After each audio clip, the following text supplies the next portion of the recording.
नमस्कार. स्वतःचा व्यवसाय सुरू करायचा विचार आहे का? आणि तोही थेट आपल्या स्वयंपाकघरातून? मग चला, आज आपण टिफिन सर्व्हिस कशी सुरू करायची याची अगदी सोप्या भाषेत प्रत्येक पायरी समजून घेऊया. जर या प्रश्नाचे उत्तर हो असेल, तर हा विषय आपल्यासाठीच आहे. टिफिन सर्व्हिस हा एक खरंच खूप चांगला पर्याय आहे, विशेषतः जर स्वयंपाकाची आवड असेल आणि त्यातूनच कमाई करायची इच्छा असेल तर.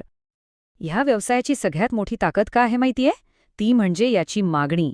शहरांमध्ये विद्यार्थी, नोकरी करणारे लोक आणि ज्यांना हॉटेलच्या जेवणापेक्षा स्वच्छ, घरगुती जेवणाची ओढ आहे, असे अनेक जण आपले संभाव्य ग्राहक आहेत. चला तर मग सुरुवात करूया. कोणत्याही यशस्वी व्यवसायाचा पाया मजबूत असायला हवा. त्यामुळे सुरुवातीचे काही निर्णय आपल्या व्यवसायाची दिशा ठरवतील. सुरुवातीला आपल्याला फक्त या 3 मुख्य गोष्टींवर लक्ष केंद्रित करायचं आहे. एक म्हणजे आपण नक्की कोणत्या प्रकारची सेवा देणार आहोत, दुसरं म्हणजे आपला मेन्यू काय असणार, आणि तिसरं म्हणजे आपण हे सगळं काम कुठून करणार. आपल्यासमोर 2 मुख्य पर्याय आहेत. एक, नियमित टिफिन सेवा, म्हणजे रोजच्या रोज घरगुती जेवणाचे डबे पोचवणे. आणि दुसरा पर्याय आहे केटरिंगचा, जिथे आपण पार्ट्या आणि कार्यक्रमांसाठी मोठ्या ऑर्डर्स घेतो. हे दोन्ही पर्याय खूप वेगळे आहेत, त्यामुळे निर्णय विचारपूर्वक घ्यावा लागेल.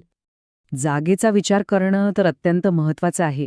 आपल्याला वाटतं की घरातूनच सुरू करू, पण 25 ग्राहकांसाठी जरी स्वयंपाक करायचा झाला तरी घरातलं स्वयंपाकघर अपुरं पडू शकतं. त्यामुळे सुरुवातीलाच भाड्याने 1 रूम किचन घेणं हा एक चांगला आणि व्यावहारिक पर्याय ठरू शकतो. बरं, एकदा पायाभूत गोष्टी ठरल्या की पुढची पायरी येते, ती म्हणजे एक सविस्तर व्यवसाय योजना बनवणं. यात उपकरणं, परवाने आणि सगळ्यात महत्त्वाचं म्हणजे पैसा, या सगळ्याचा विचार आपल्याला करावा लागतो. आपली व्यवसाय योजना या 4 मुख्य स्तंभांवर उभी राहील. कामासाठी लागणारी उपकरणं, रोजचा कच्चा माल, मदतीला लागणारी माणसं आणि कायदेशीररित्या व्यवसाय करण्यासाठी आवश्यक असलेले परवाने. कायदेशीर बाबींकडे अजिबात दुर्लक्ष करून चालणार नाही. FSSI licence, shop act licence आणि आपण जिथे काम करणार आहोत त्या सोसायटीची NOC ह्या गोष्टी आवश्यक आहेत. यामुळे ग्राहकांचा विश्वास वाढतो आणि आपला व्यवसाय व्यावसायिक पातळीवर येतो. आणि हो, हे लक्षात ठेवा की नियम राज्यानुसार थोडे बदलू शकतात. तर मग सगळ्यात मोठा प्रश्न, हा व्यवसाय सुरू करण्यासाठी खिशात किती पैसे लागतील? तर अंदाजे आकडा आहे 1,60,000 रुपये. यामध्ये आपली सुरुवातीची गुंतवणूक आणि पहिल्या महिन्याचा चालवण्याचा खर्च हे दोन्ही आले. चला, आता हा खर्च नेमका कसा विभागला जातो ते बघूया. साधारणपणे 1,03,000 रुपये हा भांडवली खर्च आहे, म्हणजे एकदाच करायचा खर्च. यात जागेचं डिपॉझिट, भांडी आणि परवान्यांचा समावेश आहे. आणि उरलेले 57,000 रुपये हे पहिल्या महिन्याचा कार्यकारी खर्च, म्हणजे किराणा, पगार आणि बिलं, असं सगळं. पैसे गुंतवल्यानंतर सगळ्यांना उत्सुकता असते ती परताव्याची, म्हणजे नफा कधी मिळणार. आता आपण बघूया की ही गुंतवणूक नफ्यात कशी बदलू शकते आणि त्यासाठी साधारण किती वेळ लागू शकतो.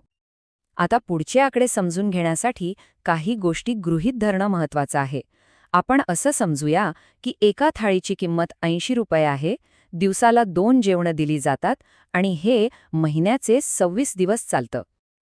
आता हे आकडे जरा लक्ष देऊन बघा. पहिल्या महिन्यात समजा 10 ग्राहक मिळाले तर सुरुवातीला थोडा तोटा सहन करावा लागू शकतो, पण घाबरण्याचं कारण नाही.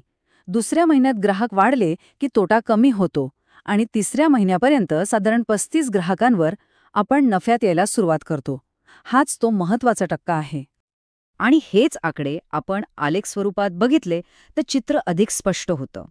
पहिल्या 2 महिन्यांचा तोटा तिसऱ्या महिन्यात नफ्यात बदलतो. हा प्रवास सुरुवातीला थोडा आव्हानात्मक असला तरी योग्य नियोजनाने नफा नक्कीच शक्य आहे. व्यवसाय सुरू करणं हे एक गोष्ट झाली, पण तो वाढवणं आणि टिकवणं हे त्याहून मोठं आव्हान असतं. आता आपण ग्राहक कसे मिळवायचे आणि कोणत्या चुका टाळायच्या याबद्दल बोलूया. ग्राहक मिळवण्यासाठी 2 सोपे पण खूप प्रभावी मार्ग आहेत. पहिला म्हणजे वृत्तपत्रातून पत्रिका वाटून जास्तीत जास्त लोकांपर्यंत पोहोचणं. आणि दुसरा, जो तितकाच महत्त्वाचा आहे, तो म्हणजे वैयक्तिक ओळखी निर्माण करून थेट ग्राहक मिळवणं. वैयक्तिक नेटवर्किंग म्हणजे नक्की काय करायचं? तर जवळच्या दुकानांमध्ये, पेईंग गेस्ट्समध्ये चौकशी करायची, एखादी चांगली ऑफर द्यायची, जसं की कोणी ग्राहक आणला तर त्यांना 1 आठवड्याचे जेवण मोफत. सोसायटीच्या आणि फेसबुकच्या ग्रुप्सवर माहिती टाकायची. आणि हो, समाधानी ग्राहकांचे अनुभव शेअर करणं हा तर सर्वोत्तम मार्ग आहे. आणि आता सगळ्यात महत्त्वाचा मुद्दा. हे वाक्य कायम लक्षात ठेवा. हा संपूर्ण व्यवसाय आपल्या जेवणाच्या चवीवर उभा आहे. मार्केटिंग आपल्याला पहिला ग्राहक देईल, पण फक्त चवच त्यांना टिकवून ठेवेल. चवी इतकंच महत्त्वाचं काय असेल तर ती आहे स्वच्छता. आजकाल लोक आरोग्याबद्दल खूप जागरूक आहेत. अस्वच्छ स्वयंपाकघर आपल्या व्यवसायासाठी खूपच हानिकारक ठरू शकतं. त्यामुळे स्वच्छतेच्या बाबतीत कोणतीही तडजोड करायची नाही. दुसरी एक मोठी चूक जी बरेच जण करतात ती म्हणजे फक्त रोजच्या ऑर्डरवर अवलंबून राहणं. यामुळे अन्नाचा अंदाज चुकतो, ते वाया जातं आणि नुकसान होतं. याऐवजी ग्राहकांना साप्ताहिक किंवा मासिक वर्गणीदार बनवण्यावर भर द्या. त्याने व्यवसाय स्थिर होतो. चला तर मग आपल्या यशाची रेसिपी थोडक्यात आठवूया. सगळ्यात आधी मेन्यू आणि जागा पक्की करा. मग कायदेशीर परवान्यांची पूर्तता करा. चव आणि स्वच्छतेच्या बाबतीत कोणतीही तडजोड करू नका. आणि ग्राहक मिळवण्यासाठी आपल्या ओळखींचा पुरेपूर वापर करा. या सगळ्या माहितीच्या आधारे आपण आपल्या व्यवसायाची पायाभरणी नक्कीच करू शकतो. आता फक्त एकाच गोष्टीचा विचार करायचा आहे. आपल्या मेन्यूमधली पहिली खास डिश कोणती असेल?